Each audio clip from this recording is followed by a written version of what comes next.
The afternoon sun beat down mercilessly on Lagos' outskirts, where mansions of the wealthy stood like islands amid the sea of poverty. At the Golden Gate of the most impressive estate, a girl named Amara stood nervously, her dusty feet shifting in worn-out sandals. Her faded wrapper was clean but patched in several places, and her thin hands clutched a small paper, a handwritten application. "Please, I just need to see Chief Nwoke about the cleaner position," she said for the third time, her voice soft but determined. The two security guards exchanged amused glances. The taller one, Ibrahim, chuckled. "Look at this one. Chief Obinna Nwoke doesn't hire street girls. Go back to your village." "I'm not from the street," Amara protested, her chin lifting slightly. "I completed secondary school. I can read and write well.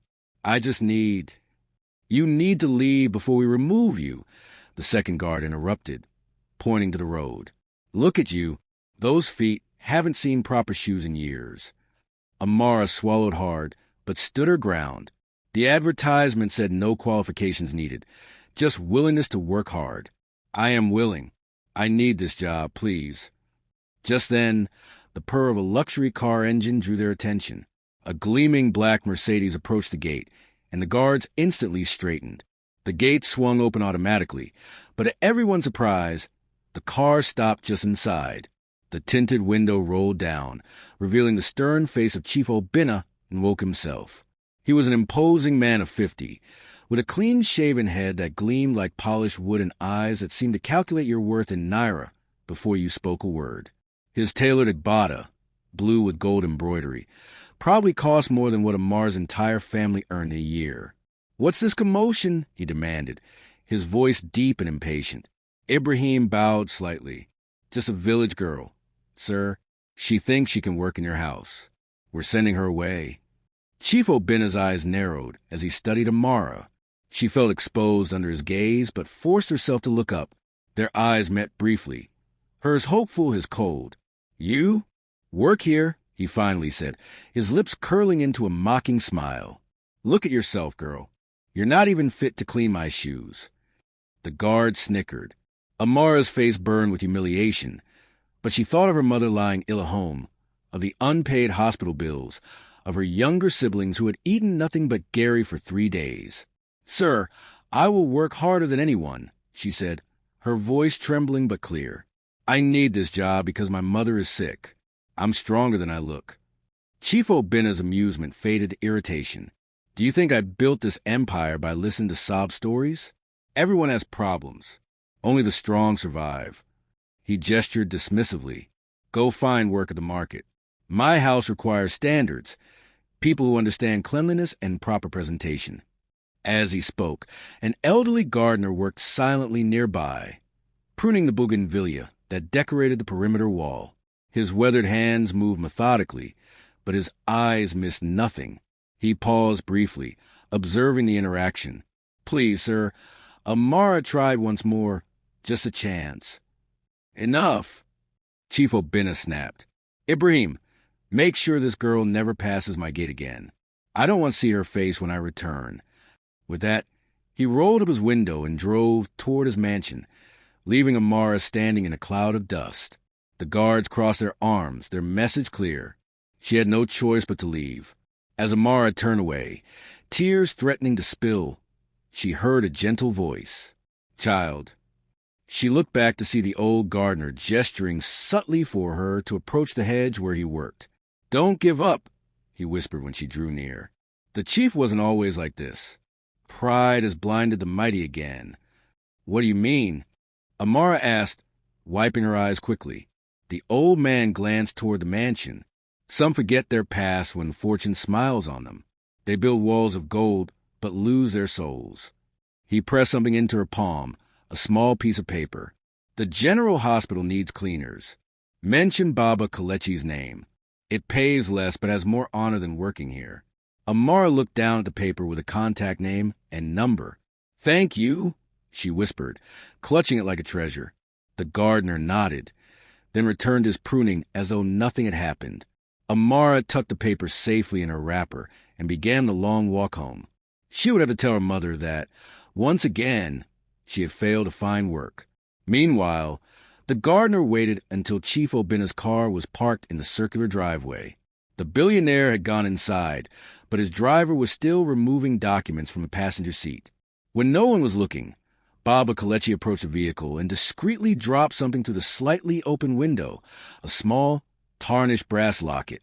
Inside that locket was a faded photograph of a young woman with kind eyes and a gentle smile, the same eyes that had looked up pleadingly at Chief Obina just moments ago, though he had been too blind with pride to see the resemblance. The river always returns to where it started, Baba Kalechi murmured, a proverb from his village. He knew what the others did not, that the mighty Obina Nwoke had not always been powerful, and the woman in that locket had once changed his life. As dusk fell over Lagos, Amara finally reached her small home on the outskirts of Makoko. The tin-roofed dwelling barely kept out the rain, but it was clean inside. Her mother, Ifeoma, lay on a thin mattress in the corner, her once vibrant face now hollow with illness. "Mama, I'm home," Amara called softly, forcing brightness into her voice. "Did you find work, my child?" her mother asked weakly. Amara knelt beside her, taking her hand. "Not today, Mama, but tomorrow will be better. Baba Kalechi at the big house gave me a new place to try." "Kalechi?" Her mother's eyes widened slightly. "From Chief Nwoke's compound?" "Yes, the gardener. Do you know him?" Her mother closed her eyes. "Lagos is smaller than it seems," she whispered. "The past and present circle each other like dancers." Amara didn't understand her mother's words, but she was too tired to ask more questions. As night settled over their humble home, neither of them could have imagined what the tarnished locket, now sitting in Chief Obina's car, would unleash, or how it would bind their fates together in ways that would shake the foundations of the billionaire's golden empire. Oh, wow! Will Chief Obina discover the locket? What connection does Amara's mother have to his past? If the story of pride and forgotten kindness has caught your attention, smash that like button and subscribe to AfricanTales by Zion. Drop a comment. Would you have treated Amara differently if you were in the billionaire's shoes? The next chapter reveals a shocking connection that will leave you speechless. Share this video. Turn on notifications so you don't miss what happens when the past comes knocking on the billionaire's golden door. Night had fallen over Chief Obina Nwoke's mansion. The expansive property, with its manicured lawns and illuminated fountains, stood in stark contrast to the darkness that enveloped the surrounding neighborhoods where power outages were common. Inside his opulent bedroom, the billionaire paced restlessly, unable to sleep despite the luxurious comfort of his surroundings. Earlier, his driver had placed the day's items on his desk. Documents, his gold pen, and a small, tarnished object the driver had found in the car, an old brass locket. Where did this come from? Obina had asked, picking it up with mild curiosity. The driver had shrugged. "It was on the seat, sir. Perhaps it fell from your documents."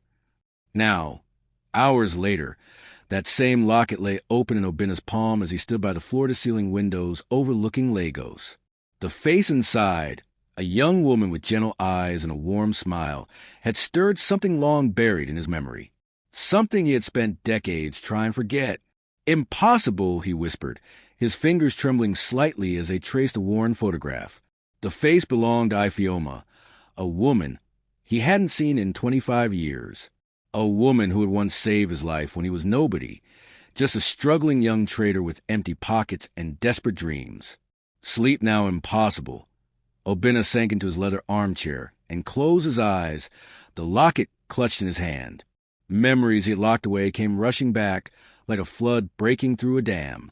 It was 1998. Lagos was different then, and so was he. 25-year-old Obina had arrived from his village with nothing but a small bag of clothes and big ambitions. He had spent his last naira on transportation to meet a business contact who had promised to help him start trading in electronics, only to discover the man had disappeared with several other hopefuls' money. Stranded, with no funds to return home and too much pride to call his family, Obina had wandered the streets for days. Hunger and desperation had driven him to a small provision shop on the outskirts of town, where he had attempted to steal a loaf of bread. The shop owner had caught him, calling for the neighborhood security.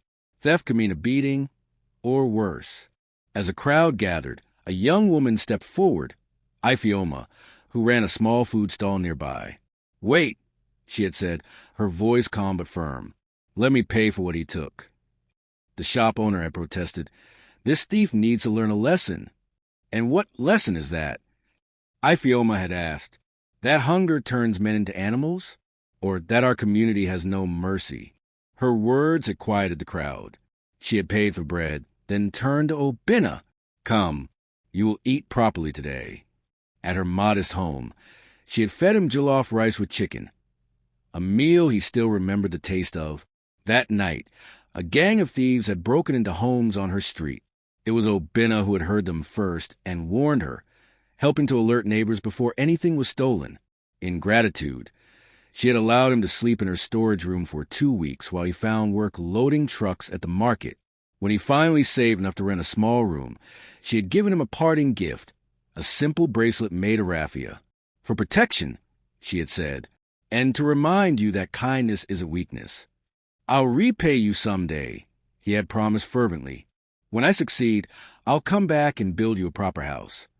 She had smiled, that same smile captured in the locket. "Just be kind to others when you can. That's repayment enough." But he hadn't kept his promise. As his small electronics trading business grew, first to a shop, then to multiple stores, and finally to a manufacturing empire, Obinna had convinced himself that his success was solely the result of his own intelligence and hard work. The memory of his desperate days and the woman who had shown him compassion faded as his wealth multiplied. Now, staring at the locket in the silence of his mansion, Chief Obinna felt something he hadn't experienced in years: shame. "The girl at the gate today," he murmured, suddenly making a connection. "Those eyes." He remembered the pleading look in the poor girl's eyes, the same shape, the same depth as Ifioma's. Could it be possible? The timing would be right if Ifioma had a daughter soon after he left. Suddenly urgent, Obinna pressed the intercom button for his security team. "Sir," came the immediate response. "That girl who came looking for work today. I need to find her." "The village girl, sir? We sent her away as you instructed." "I know that," he snapped, impatience edging his voice. "I need you to find her now. Send someone to check the areas around Makoko and Adjigunal. Ask if anyone knows a girl named Amara." "At this hour, sir?" "Immediately," Obinna insisted, his grip tightening on the locket. "And find out if she has a mother named Ifioma." Sleep was now the furthest thing from his mind. Obinna paced his bedroom, memories and questions colliding in his thoughts. Had Ifioma married? Had she found success of her own? Why would her daughter, if that girl was indeed her daughter, be begging for work at his gate? He had built his reputation on being unsentimental, on making cold business decisions that prioritize profit over people. "The market has no heart," he often told his executives. Yet tonight, a simple locket had cracked the carefully constructed armor around his own heart. As dawn approached, Obinna sat in his private study, the locket open before him, waiting for news. His driver entered with a slight knock. "Sir, the security team has been asking around Makoko all night. No one seems willing to give information about the girl." Obinna frowned. "Offer money. Everyone talks when the price is right." "They did, sir, but it seems—" The driver hesitated. "Speak plainly," Obinna ordered. "It seems your name causes fear, sir. When our men mentioned you were looking for the girl, people closed their doors." This revelation struck Obinna harder than he expected. Was he so feared? Had his pursuit of wealth made him a monster in the eyes of ordinary people? Before he could respond, his phone rang, his head of security. "Chief, we found something." A woman at the general hospital mentioned that a young girl named Amara came asking about cleaning work yesterday evening, using Baba Kalechi's name as reference. "My gardener?" Obinna was surprised. "And?" "The girl was accepted for a trial period, but this morning she didn't report for work. When they called the contact number she provided, a neighbor answered saying there was an emergency. It seems her mother collapsed during the night." Obinna stood abruptly. "Which hospital?" "They're not at a hospital, sir. The neighbor said they couldn't afford it. The girl was trying to get help from a local clinic in Makoko." The irony wasn't lost on Obinna. A girl had begged him for work to pay her mother's medical bills. and he had mocked her appearance instead. "Have my car brought around," he instructed, already moving to dress. 20 minutes later, Chief Obina's Mercedes was navigating the narrow, uneven roads of Makoko, a place he hadn't visited in decades, and certainly never in his luxury vehicle. People stared as the car slowly moved through the community, some recognizing the famous businessman and pointing in surprise. The clinic was a small concrete building with peeling blue paint and a hand-painted sign. Nothing like the private hospitals Obina frequented, with their marble floors and advanced equipment.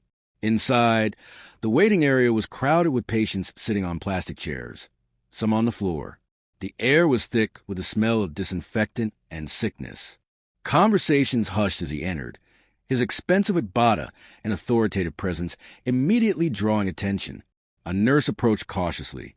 "Chief Nwoke, what brings you to our humble clinic?" "I'm looking for a girl named Amara and her mother," he replied, trying to soften his usually commanding tone. The nurse's expression changed to one of recognition. "The new cleaner girl? She's in room 3 with her mother." She pointed down a narrow hallway. "But the doctor is with them now. The mother's condition is quite serious." Obina nodded and walked slowly down the corridor, suddenly uncertain of what he would say when he saw them. What right did he have to intrude on their suffering after dismissing the girl so cruelly? He paused outside room 3, hearing soft voices inside. Through the partially open door, he could see a thin figure lying on a simple bed. Beside her sat a young girl, Amara, holding her hand and speaking words of encouragement. And then the woman on the bed turned her face slightly, and Obina felt his world shift beneath his feet. Despite the years, despite the illness that had clearly ravaged her, he recognized her instantly, the woman who had saved him when he was nothing, the woman whose kindness he had repaid with decades of silence and neglect. Ifeoma, as if sensing his presence, her eyes moved to the doorway and met his. There was a moment of stillness, of recognition, before a weak smile formed on her lips. "Obina," she whispered, her voice barely audible. "You finally come back." Amara turned sharply, her expression changing from confusion to anger when she saw who stood at the door. "You," she said, rising protectively between her mother and the billionaire. "What are you doing here? Come to mock us even in our suffering." But Ifeoma reached for her daughter's hand. "Amara," she said softly, "let him in. We've been waiting for him for a very long time." OMG, Ifeoma recognized Chief Obina immediately. But what does she mean they've been waiting for him? What secret connects these 3 people? If this shocking reunion has your heart racing, smash that like button and subscribe to AfricanTales by Zion. Drop a comment. Do you believe people truly change, or does wealth only reveal who they really are? The next chapter reveals the truth about Amara's past that will leave you in tears. Share this video with someone who believes in karma. Turn on notifications so you don't miss when the billionaire faces his forgotten promise. The small clinic room fell silent as Chief Obinenwoke stood frozen in the doorway. The antiseptic smell, the flickering fluorescent light, the peeling paint on the walls, it all faded into the background as he stared at the frail woman on the bed. Despite the passage of 25 years, despite the illness that had hollowed her cheeks and dulled the shine in her hair, Ifeoma's eyes remained unchanged, kind, wise, and seeing straight through him just as they had when he was a desperate young man. "Mama, you know this man?" Amara asked, confusion and suspicion warring in her voice as she looked between her mother and the billionaire. Ifeoma's smile was gentle. "Yes, my daughter. From long ago." She beckoned Obina closer, with a weak gesture. "Come, Obina, let me look at you." Hesitantly, the powerful businessman approached the bedside, feeling strangely diminished in his expensive clothes. Here, in this humble clinic room, his wealth and status meant nothing. He was simply a man facing the consequences of his forgotten promise. "Ifeoma," he said, his voice uncharacteristically uncertain. I found your locket." "I know," she replied. "Baba Kalechi promised he would help it find its way to you." "You know my gardener?" A soft laugh escaped her, triggering about a coughing that Amara quickly attended to, helping her mother sip water from a plastic cup. "Kalechi is my cousin," Ifeoma explained once she had recovered. When I learned where you had built your empire, I asked him to find work there, to keep an eye on you. But why? Obinna asked, genuinely perplexed. Why would you watch me from afar all these years? Ifeoma exchanged a meaningful glance with her daughter before answering. Because I believe someday you will remember your promise. And because Amara deserved to know her father. The words hung in the air like a thunderclap. Obinna staggered slightly, reaching for the wall to steady himself. Amara's face drained of color as she stared at her mother in disbelief. "What are you saying, Mama?" she whispered. "The truth, my child," Ifeoma said softly. "The truth I should have told you long ago." Obinna found his voice, though it emerged strangled. "Amara is my daughter?" Ifeoma nodded. "We were together for those 2 weeks you stayed with me. When I discovered I was expecting, I tried to find you, but you had already moved your business to another area. By the time Kalechi located you, you had become successful, surrounded by powerful people. I was just a poor food seller." Her eyes held no accusation, only acceptance. "I decided it was better to raise Amara with dignity than to appear like a beggar at your door." Obinna felt the weight of her words like a physical blow. He looked at Amara, truly looked at her for the first time, and saw the unmistakable resemblance, the same determined set of her jaw that he saw in his own reflection, the same high forehead, the same shaped hands. "All these years," he murmured, "and yesterday I turned you away from my gate. My own daughter." "I'm not your daughter," Amara said sharply, rising from her mother's bedside. "A father is more than blood. A father protects, provides, cares. You've been none of these things." "Amara," Ifeoma chided gently, "bitterness is a poison we drink ourselves, expecting others to die." "Why tell him now, Mama?" Amara demanded, tears threatening to spill. "After all the struggling we've done alone?" "Because," Ifeoma said, her voice suddenly weaker, "my time is running short, and hatred is too heavy a burden to leave you with." The doctor, who had been checking Ifeoma's vital signs during this exchange, moved to speak privately with Obinna near the door. "Chieftain woke," he said quietly. "Mrs. Ifeoma's condition is critical. Advanced liver disease, complicated by malnutrition and inadequate medication. She needs specialized care immediately, but..." He glanced at the Warren medical chart. "Her file indicates all treatment has been on credit. The clinic can't provide more without payment." Shame coursed through Obinna. While he had built mansions and bought luxury cars, the mother of his child had been slowly dying, unable to afford proper health care. "I'll cover everything," he said firmly. "Arrange an immediate transfer to First River's private hospital. The best specialist, the best care, whatever she needs." The doctor nodded. "I'll make the arrangements, but..." He lowered his voice further. "You should know that even with the best care, her condition is very advanced. Prepare yourself and the daughter for what may come." As the doctor left to arrange the transfer, Obinna turned back to the bedside scene. Amara was gently wiping her mother's forehead with a damp cloth, murmuring comforting words. The tenderness in her actions, despite the harshness of their circumstances, struck him deeply. This was what true dignity looked like.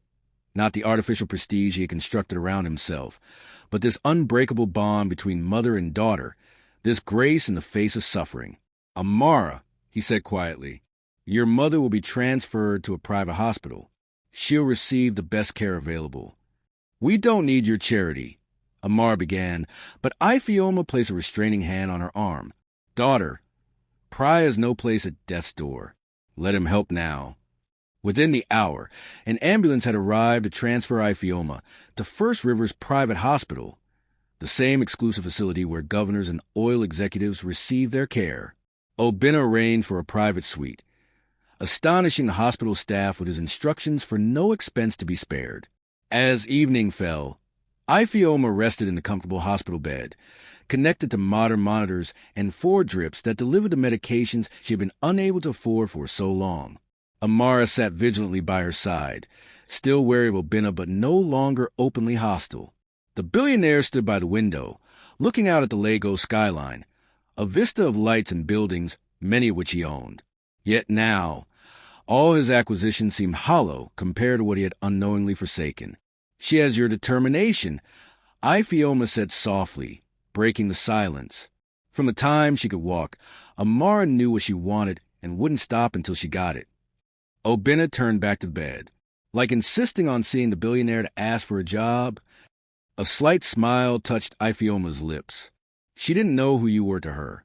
I never told her your name, only that her father had gone to find his fortune and never returned." "Why did you send her to my gate?" Obinna asked. "After all this time?" "I didn't," Ifeoma replied. "That was her own doing. But when she came home and mentioned your name, I knew it was time. The ancestors have their ways of bringing the circle to completion." Amara looked between them. "You're saying I coincidentally went to his house for work? Out of all the places in Lagos." "There are no coincidences, only destiny unfolding," Ifeoma said, a teaching from their village that both Amara and Obinna recognized, though they responded to it differently. She would reverence. He with the discomfort of someone who had spent decades dismissing such wisdom as superstition. As night deepened, Ifeoma's strength began to wane. The specialist had confirmed what the clinic doctor had implied. Years of inadequate treatment had allowed the disease to progress too far. Despite the luxury surroundings and expert care, they could offer comfort but not cure. "Obinna," Ifeoma called softly during a moment when Amara had stepped out to get tea. "Come closer." He moved to her bedside, taking the thin hand she extended toward him. How different from the strong hands that had once prepared food for him, that had taught him to properly fold wrappers for market transport. "I have never held anger toward you," she said, her voice barely audible. "But I ask one thing now." "Anything," Obinna promised, meaning it completely. "Promise me, don't let my daughter suffer after I'm gone." The simple request cut through his heart. "She's my daughter, too," he said, the word still new and strange on his tongue. "I'll take care of her." Ifeoma's eyes held his, searching. "Not with money, Obinna, not with things. She needs what you never gave me: recognition, respect, a place in your world." "I swear it," he said, gripping her hand more firmly. She nodded, seemingly satisfied, then added, "And Obinna, the promise you made me long ago, about helping others when you succeeded, it's not too late to keep that one too." Before he could respond, Amara returned. Seeing their clasped hands, she hesitated in the doorway, her expression unreadable. "Come, daughter," Ifeoma called. "There's no more time for walls between us." Amara moved to her mother's other side, taking her free hand. Together, the three of them formed a triangle connection, a family united far too late, with precious little time remaining. Outside the private hospital suite, Lagos continued its restless pulse of activity. Inside, in the quiet beeping of medical monitors, three lives bound by blood and separated by circumstance face a reckoning that wealth could not prevent and poverty could not defer. As midnight approached, Ifeoma's breathing grew labored. The night nurse increased her pain medication, ensuring her comfort in moments of lucidity. She spoke to them of her village, of the traditions Amara must remember, of forgiveness and second chances. "Promise me," she whispered as her strength ebbed further, her gaze moving from her daughter to Obinna and back again. "Promise me you will find peace with each other." "I promise, Mama," Amara said, tears streaming freely now. Obinna could only nod, his throat too tight for words. A small smile touched Ifeoma's lips. "Then I can go to the ancestors with a light heart." She closed her eyes, seeming to rest. The monitors continued their steady rhythm, but something had shifted in the room. A presence, a peace, that transcended the sterile hospital environment. In that moment of suspended time, with Lagos spread out below them like a carpet of lights, father and daughter remained connected only by their hands clasping Ifeoma's. The woman who had saved one and raised the other, whose compassion had never faltered despite being forgotten by the man she had once helped. The weight of what might have been, what should have been, hung in the air between them, and as the night deepened toward dawn, they waited together for whatever the coming hours would bring. Strangers bound by blood, united by the fading heartbeat of the woman who had loved them both. OMG, Amara is Chief Obinna's daughter, But will Ifioma survive the night? Can father and daughter find peace after 20 years of separation? If this emotional revelation has touched your heart, smash that like button and subscribe to African Tales by Zion. Drop a comment. Would you forgive a father who never knew you existed, or is it too late for second chances? The next chapter brings a devastating turn that will leave you in tears. Share this video with someone who believes that family bonds can overcome any obstacle. Turn on notifications so you don't miss what happens when pride faces its greatest test. Dawn broke over Lagos with a solemn quietness. In the private suite of First Rivers Hospital, the first rays of sunlight filtered through partially drawn curtains, casting gentle light on Ifeoma's peaceful face. She had slipped away just before sunrise, her hand still clasped in her daughter's, her last breath drawn without pain or struggle, dignity in her final moment. Just as she had lived, Amara sat motionless beside the bed, her tears dried to salt tracks on her cheeks. Across from her, Chief Obinenwoke stood by the window, his imposing frame silhouetted against the awakening city. Neither had spoken since the doctor had confirmed what they already knew. Ifeoma was gone. The silence between them stretched, filled with 20 years of absence, with words unspoken, with a shared loss that connected yet divided them. Finally, Obinna turned from a window. The hospital will arrange everything. His voice, usually commanding, came out rough and uncertain. I'll ensure she is the finest. No, Amara interrupted, speaking for first time in hours. She gently laid her mother's hand on the white hospital sheet and stood. Mama will be buried in our village, according to our traditions, not with your city money and strangers handling her body. Obinna wanted to object, to insist that Ifeoma deserved the finest funeral Lagos could offer, but something in Amara's resolute expression stopped him. This was not rejection of his help, but protection of her mother's wishes. Of course, he conceded. I'll arrange transportation. Anything you need. Amara nodded curtly, then gathered her few belongings. I need to return to our home. There are preparations. Amara, Obinna said as she headed for the door, come to my house. You don't have to stay in Makoko anymore. You're my daughter. My mother said dignity cannot be bought, she interrupted, turning to face him with eyes so like his own, filled with grief and determination. I am Ifeoma's daughter first. That identity I know and honor. Yours. She shook her head. That remains to be seen. With those words, she left, her thin figure straight-backed and proud despite the weight of sorrow she carried. Obinna stood alone in the hospital room, the body of a woman he had failed lying witness to his shame. For the first time in decades, the billionaire felt truly poor. Word spread quickly through Lagos about Chief Obinenwoke's sudden interest in a poor family from Makoko. The billionaire's uncharacteristic behavior, personally arranging transport for a deceased woman, ordering his driver to deliver supplies to a humble home in the slums, canceling high-profile meetings to attend a village funeral, sparked curiosity and speculation. 3 days after Ifeoma's passing, Obinna's sleek Mercedes traveled the dusty roads to her ancestral village for hours from Lagos. He had expected to make the journey alone, having received no word from Amara since their parting at the hospital. But as his car approached the village square, he was surprised to find her waiting, dressed in traditional mourning white. You came, she said simply as he stepped from the vehicle. She saved my life once, Obinna replied. I owed her this, at least. The funeral followed village traditions, with elders leading prayers and rituals that Obinna had not witnessed since leaving his own village decades ago. Throughout the ceremony, he stood slightly apart from the gathering, aware of curious glances and whispered questions about the wealthy stranger's presence.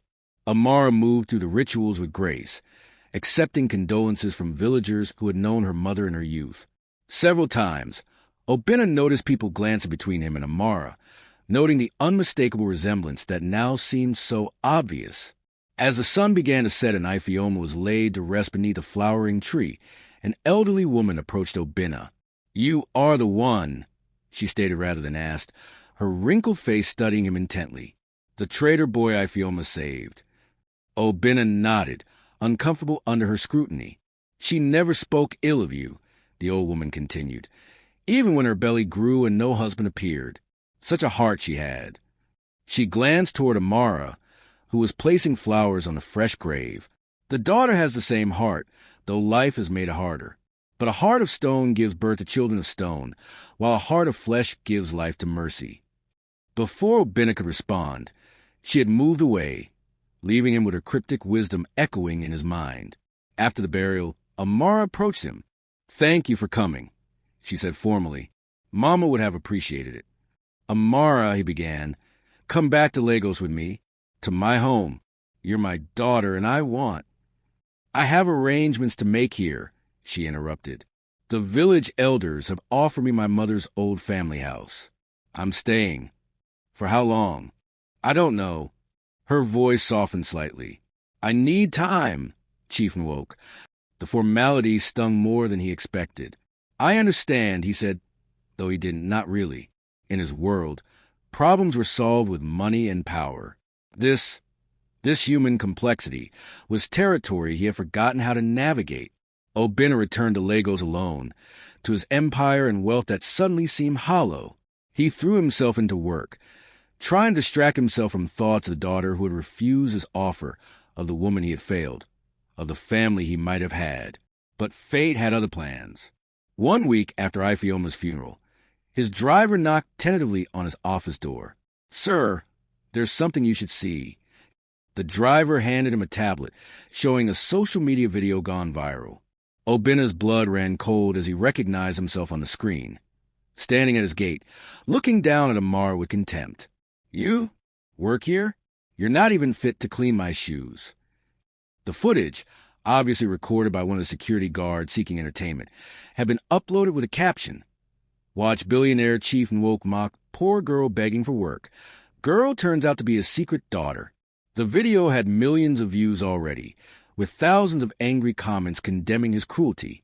Worse, several news outlets had picked up the story, digging into his past and uncovering his humble origins, the very history he had worked so hard to distance himself from.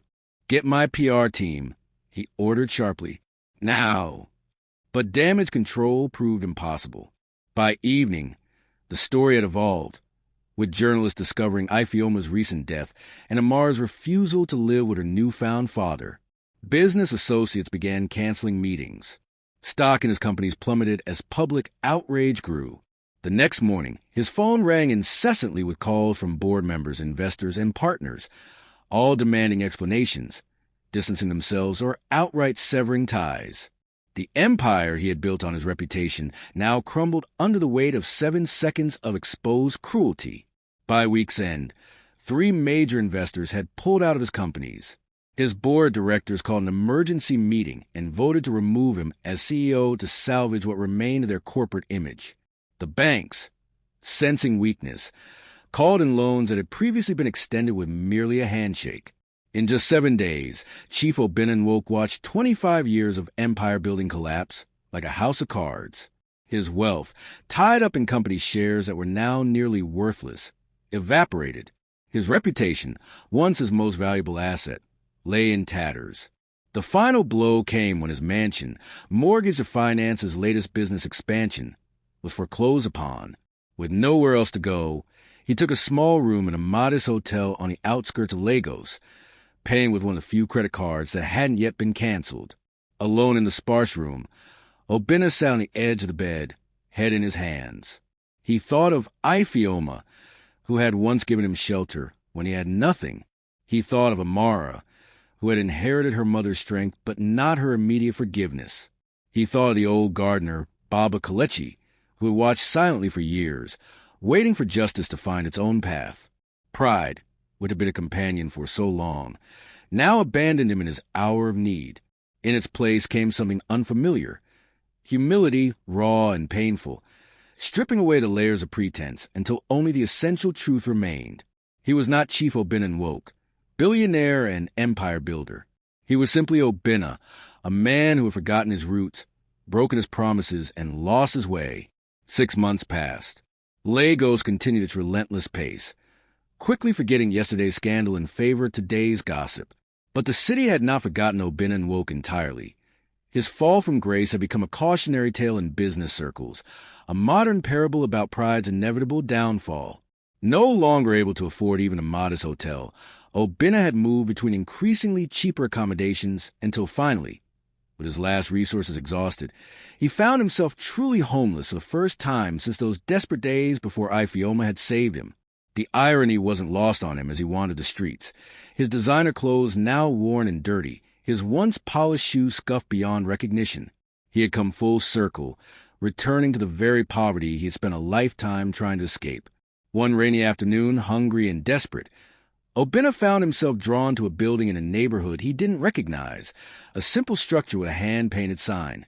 Ifeoma's House of Hope, shelter and meals for those in need. Curious despite his exhaustion, he approached the entrance where a small crowd of homeless people waited patiently for the doors to open. They eyed his once expensive clothes with mild interest, but no one questioned his presence among them. Poverty was a great equalizer. When the doors opened, the crowd moved forward in orderly fashion. Obinna followed, finding himself in a clean, modest dining hall where volunteers served hot meals. The walls were decorated with bright murals depicting scenes of community and hope. At the far end hung a large portrait of a woman whose face he immediately recognized. Ifeoma, younger and vibrant, her kind eyes watching over those she continued to serve even after death. Stunned, Obinna accepted a tray and moved the line, receiving rice, stew, and fresh bread from smiling volunteers. He found a seat in the corner, eating slowly, savoring the simple but delicious food, the first proper meal he'd had in days. As he ate, he observed the operation, efficient, compassionate, dignified. No one was rushed. No one was made to feel ashamed of their need. It was exactly the kind of place Ifeoma would have created. First time here? The question came from a volunteer who had approached his table, a young woman with a gentle smile. Obinna nodded, not trusting his voice. "Well, you're welcome any time," she continued. "We serve meals twice daily, and there's basic medical care on Tuesdays and Thursdays. The shelter upstairs is beds if you need a place to stay." "Who?" Obinna cleared his throat. "Who runs this place?" "It was founded by Amara Ifeoma," the volunteer explained. "She started it 6 months ago with an anonymous donation, named it after her mother." Obinna's hand trembled slightly as he set down his spoon. "Is she here? Amara?" "She's usually at the entrance desk after meal service," the volunteer replied, giving him a curious look. "Do you know her?" Before he could answer, the doors at the far end of the hall opened, and Amara entered, clipboard in hand, speaking quietly with another volunteer. She looked different, stronger, more confident, her simple clothes neat, but no longer patched or worn. Her eyes, so like his own, moved across the room with purpose and compassion. And then those eyes found him. For a long moment, father and daughter looked at each other across the crowded room. He seated among those he would once have ignored, she standing in the doorway of the refuge she had created. Slowly, deliberately, Amara crossed the room. People nodded respectfully as she passed, some reaching out to touch her hand in gratitude. When she reached his table, she stood silently, studying the man before her, no longer the intimidating billionaire, but simply a tired, hungry man seeking shelter. "Amara," he said softly, his voice thick with emotion. I didn't know." "This is what Mama would have wanted," she replied, gesturing to the space around them. "A place where dignity isn't determined by wealth, where people are seen, not judged." "It's beautiful," he said honestly, just like her. Something in his sincere admiration seemed to soften Amara's reserve. She sat across from him, placing her clipboard on the table. "The anonymous donation the volunteer mentioned," Obinna said slowly. "Was it?" "Your last properties," Amara confirmed. "Your lawyer found me after everything collapsed. Sajid signed everything over to me before disappearing. I couldn't use it for myself, not after everything, but I could use it for this." Obinna looked around with new understanding. His final wealth, transformed into something Ifeoma would have been proud of, a place of genuine compassion rather than empty charity. "Your mother would be proud of you," he said softly. "I hope so." Amara's voice held no triumph at his fall, no satisfaction in his current state, only the steady purpose that had always driven her. A volunteer approached with a question, and Amara rose to address the matter. Before leaving, she turned back to Obinna. "There's a bed upstairs if you need it," she said simply, "and we're always looking for help in the kitchen." It wasn't forgiveness, not yet, but it was something more important. An opportunity to rebuild, not with wealth or power, but with the humble service he had promised Ifeoma so long ago. As Amara walked away, Obinna remained at the table, watching his daughter move through the room she had created from the ashes of his fallen empire. In her purposeful steps and gentle interactions, he saw Ifeoma's legacy living on, and perhaps, if he was worthy, a place for him in that legacy as well. Outside, Lagos continued its relentless pace. Inside Ifeoma's House of Hope, a fallen billionaire finished a simple meal, then carried his tray to the collection area. Tomorrow, he would rise early to help in the kitchen. Today, for the first time in decades, he would sleep with a clear conscience, no longer a chief or a beggar, but simply a man finding his way back to the promise he had made long ago to a woman who had saved him with simple kindness. The mighty have fallen. Chief Obinna has lost everything and is now seeking shelter at his own daughter's charity. Will Amara ever truly forgive him? Can a man rebuild his life after losing all his wealth and power? If the story of pride and redemption has touched your heart, smash that like button and subscribe to AfricanTales by Zion. Drop a comment. Do you think Obinna deserves a second chance? The final chapter reveals whether blood truly is thicker than water, and the ending will leave you in tears. Share this video with someone who believes in karma. Turn on notifications so you don't miss the emotional conclusion to this powerful African tale. 2 years passed. Ifeoma's House of Hope had grown from a single shelter to 3 locations across Lagos, each offering meals, beds, medical care, and, most importantly, dignity to those society had forgotten. What had begun as one daughter's tribute to her mother had blossomed into a movement that challenged Lagos's stark divide between wealth and poverty. On this particular morning, Obinna woke before dawn as he had every day since arriving at the shelter. His small room on the top floor, once a storage closet that Amara had converted for him 6 months after his arrival, contained few possessions: a narrow bed, a wooden chair, a small table with a worn Bible, and a framed photograph of Ifeoma that Amara had given him on the first anniversary of her mother's death. At 62, Obinna's body showed the years of both luxury and hardship. His once powerful frame had grown leaner, his hands roughened by work in the shelter's kitchen and garden. The expensive suits were long gone, replaced by simple, practical clothes. But the greatest change was in his eyes. The sharp calculation had softened into something quieter, more reflective. He dressed quickly and made his way downstairs to the kitchen, where he began the morning preparations. Soon the smell of egusi soup and fresh bread filled the air as other volunteers arrived to help serve the day's first meal. Among them was Daniel, a young accountant who had once worked for one of Obinna's companies before the collapse and now volunteered his weekends at the shelter. "Chief," Daniel greeted him with a title that had stubbornly stuck despite Obinna's fall from power. "The special visitors are coming today, yes?" Obinna nodded, continuing to stir the large pot of soup. "At noon, make sure the conference room is prepared." The special visitors were representatives from the Lagos state government and several international NGOs, all interested in Ifeoma's unique approach to addressing homelessness. Word had spread about the dignified environment, the success rates in helping people transition to independence, the community garden that provided fresh vegetables for meals while teaching sustainable skills. "And Amara?" Daniel asked. "She's returning from Abuja today. Her flight lands at 11. I'm sending Joshua to collect her from the airport." The mention of his daughter brought a small smile to Obinna's face. Their relationship had evolved slowly over the past 2 years, from the cool tolerance of those first months to a cautious working partnership, and finally to something approaching genuine father-daughter affection. They would never recover the decade's loss, but they found a way forward together, bound by Ifeoma's memory and their shared commitment to her legacy. As the morning progressed, Obinna moved through his duties with the steady efficiency of long practice. He served breakfast to the shelter residents, many of whom he knew by name, their stories, their struggles, their small victories. These people, whom he would once have ignored from behind tinted car windows, were now his community. At 10 o'clock, he retreated to a small office to review the presentation Amara would give to the visitors. The government was considering adopting their model for state-funded shelters throughout Lagos, potentially helping thousands more people. It would be the culmination of their work together. Amara's vision, combined with the management skills Obinna had not lost, merely redirected. A knock at the door interrupted his thoughts. It was Joshua, the young driver who had become one of their most dedicated volunteers. "Sir," he said, looking uncharacteristically anxious, "there's a problem with picking up Ms. Amara. The van won't start."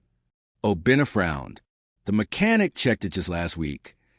"Yes, sir, but it's dead now, and the backup vehicle is out delivering donations." This was a complication. Amara needed to be at the shelter well before the government officials arrived, and public transportation from the airport would take too long. "I'll go myself," Obinna decided. "Call a taxi for me." 15 minutes later, Obinna sat in the back of a taxi, heading toward the airport. The driver, a chatty middle-aged man named Emmanuel, kept glancing at him in the rear-view mirror. "You look familiar, sir," he said finally. "Have I driven you before?" Obinna shook his head. "I don't think so. No, I'm sure I know your face." The driver snapped his fingers suddenly. "Wait, aren't you Chief Obinna Woke? The billionaire who lost everything?" The directness of the question might once have offended Obinna. Now he merely nodded. "Yes, that was me." Emmanuel whistled low. "Your story was everywhere 2 years ago. The mighty fallen," they said. "Then you disappeared." He studied Obinna through the mirror. "You look different now. Thinner, but calmer." "I found a different kind of wealth," Obinna replied simply. The driver seemed intrigued by this philosophical turn. "And what is that, sir?" "This different wealth." Obinna considered the question as Lagos flashed by outside the window. The same city where he had once commanded respect through fear and money, where he built glass towers while remaining blind to the people in their shadows. "Purpose," he said finally. "Serving others. The things my daughter's mother tried to teach me long ago." Emmanuel nodded thoughtfully. "My grandmother used to say, 'A hand that gives is always full, even when empty.' Your grandmother was wise." They fell into comfortable silence for the remainder of the journey. At the airport, Obinna paid the fare and added a generous tip. "God bless you, sir," Emmanuel said, genuinely touched. "And if your story is what they say, from riches to rags, then I think God has already blessed you in ways money can't buy." The wisdom from an unexpected source stayed with Obinna as he made his way to the bustling airport. At the arrival's gate, he scanned the crowd for Amara's familiar face among the passengers emerging from customs. When he finally spotted her, something in his chest tightened with a father's pride. She moved with confidence in her simple but elegant dress, pulling a small suitcase, her face lighting up when she saw him waiting. "Baba," she called, using the term of respect and affection she had begun using only in the past year. "I didn't expect you to come yourself." "Van Troubles," he explained, taking her suitcase. "How was Abuja?" "Productive. The federal minister wants a visit next month." She studied his face. "You look tired. Have you been overworking again?" The concern in her voice, so like Ifeoma's, warmed him. "Just excited about today. The governor's office finally paying attention after 2 years." They made their way to the taxi stand, Amara updating him on her meetings in the capital. Their easy conversation would have seemed impossible 2 years earlier, when wounds were still raw and trust non-existent. But time and shared purpose had healed much. As they approached the shelter, Amara grew quieter, her expression becoming more thoughtful. "What is it?" Obinna asked. "I was thinking about Mama," she admitted.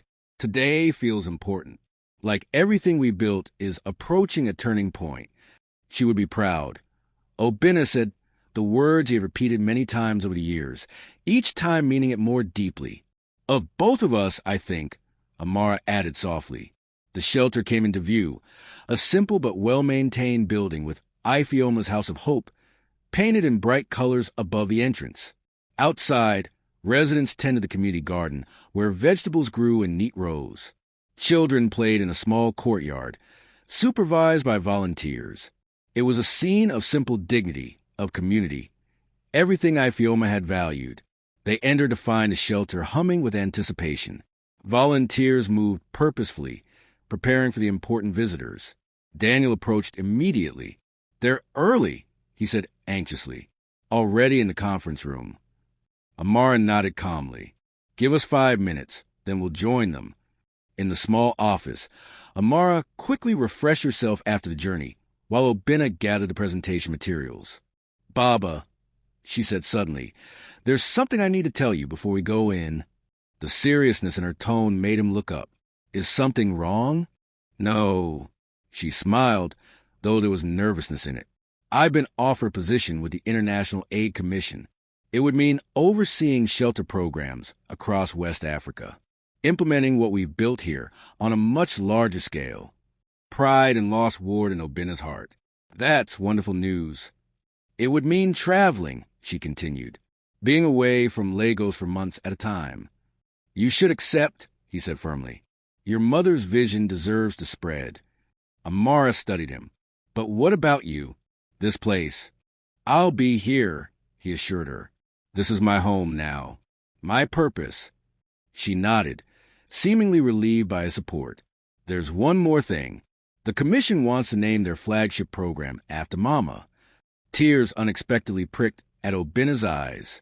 "The Ifioma Initiative?" "Yes." Amara's own eyes glistened. "Her name will help thousands more across nations." For a moment, they stood in silence, the weight of the moment, of how far they had come, of how tragedy had transformed into purpose, settling around them. Then Amara straightened her shoulders. "Ready?" Obinna nodded, gathering his composure. Together, they walked to the conference room where government officials and NGO representatives waited. As Amara began her presentation, Obinna watched from the side, his heart full with complex emotions. Pride in his daughter, gratitude for second chances, and a profound awareness of how completely his understanding of wealth had been transformed. The meeting exceeded all expectations. The governor's representative announced on the spot that the state would fund 5 new shelters based on their model, with Ifioma's House of Hope providing training and oversight. The international organizations pledged additional support, ensuring the expansion Amara had dreamed of. As the visitors toured the facility, Obinna slipped away to the garden, needing a moment alone to process the day's developments. He found himself before a small memorial stone placed beneath a flowering tree, a simple marker with Ifioma's name, the dates of her life, and the words, "Kindness never dies." "We did it," he whispered to the stone. "Your daughter and I, we found a way forward." A gentle breeze stirred the flowers, sending petals drifting to ground around his feet. In that moment, Obinna felt a peace he had never known in his years of wealth and power. The peace of promises kept, of wrongs made right, of purpose found in unexpected places. Later that evening, after the visitors had departed and the shelter had settled into its nighttime routine, Obinna and Amara sat together on the roof terrace. Below them, Lagos sparkled with lights, the same city where he had once reigned as a feared business titan, where she had once begged at his gate for work. "I've been thinking," Amara said, breaking the comfortable silence, "about the property in Victoria Island." Obinna looked at her questioningly. The Victoria Island property, his last significant asset that had escaped the financial collapse, had been tied up in legal disputes for 2 years. They had recently received word that the courts had finally ruled in their favor, recognizing Amara's ownership. "It's worth a considerable sum," she continued. "Enough to fund the shelters for years, but I was thinking of something different." She turned to face him fully. "What if we build a proper hospital there? Not just a clinic for the homeless, but a full medical center where people pay what they can afford, where no one is turned away for lack of money. Like what your mother needed," Obinna said softly, understanding immediately. Amara nodded. "We could call it the Ifioma Memorial Hospital. It would require considerable investment beyond the property value." Obinna noted, his old business acumen surfacing. "Management expertise, medical partnerships." "I know someone with those skills," Amara said, her eyes holding his. Someone who built an empire once and could help build this, not for profit or power, but for people. The implicit trust in her words, the acknowledgement that his business skills could serve a greater purpose, touched Obinna deeply. I would be honored, he said simply. They sat together in companionable silence, watching the city below. Father and daughter, once separated by pride and circumstance, now united in purpose, not a perfect healing. The scars remained. The years lost could never be reclaimed. But a new path forward, illuminated by the memory of a woman whose kindness had sown seeds that bloomed even after her passing. 5 years later, on the day the Ifeoma Memorial Hospital opened its doors, Obinna stood beside Amara as she cut the ceremonial ribbon. At 77, his hair now completely white, he watched with quiet joy as his daughter addressed the gathered crowd, government officials, community leaders, and many former residents of their shelters who had rebuilt their lives. In the hospital's central courtyard stood a statue that Amara had commissioned, a life-size bronze of Ifeoma, not as she had been in her final illness, but as she had lived, strong, dignified, with hands outstretched in welcome. At the base, a simple inscription read, "For the woman who fed the hungry, who sheltered the lost, who taught that true wealth lies in compassion." After the ceremony, as guests toured the new facility, Obinna found himself alone before the statue. He reached out, his weathered hand touching the bronze fingers of the woman he had once promised to repay. "I kept my promise," he said softly. "Late, but kept." "She knows."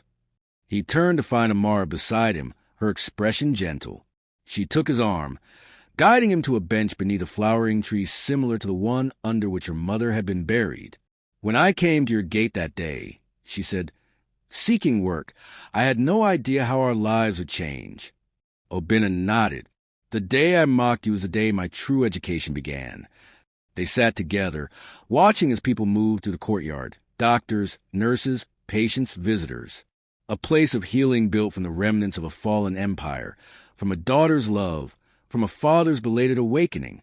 In the soft breeze that stirred the blossoms overhead, in the golden afternoon light that bathed the hospital walls, in the gentle murmur of voices and movement that surrounded them, there was a presence that both felt but neither needed to name. The woman who had saved a desperate young man, who had raised a determined daughter, who had believed in the possibility of redemption even when betrayed by circumstance. Ifeoma's spirit lived on, not just in bronze or stone or buildings bearing her name, but in the lives touched by her legacy, in the mercy shown at gates once closed, in the healing that came to places once broken by pride, and in the quiet companionship of a father and daughter who had found, through loss and struggle, the wealth that truly mattered. What a beautiful ending to our powerful story. From cruel billionaire to humble servant, from rejected daughter to compassionate leader, Obinna and Amara's journey shows us that true wealth isn't in bank accounts, but in the lives we touch. If this story moved your heart, smash that like button and subscribe to African Tales by Zion. Drop a comment. What touched you most about this story of pride, fall, and redemption? Was it Ifeoma's forgiveness, Amara's strength, or Obinna's transformation? Remember, the hand that gives is never empty. Share this video with someone who needs to be reminded that second chances are possible and that kindness never dies. Turn on notifications so you never miss another powerful African tale that will touch your soul and teach wisdom that money can't buy. African Tales by Zion brings you stories that matter, stories of our people, our values, our truths. Until next time, remember, true wealth is measured not by what we have, but by what we give.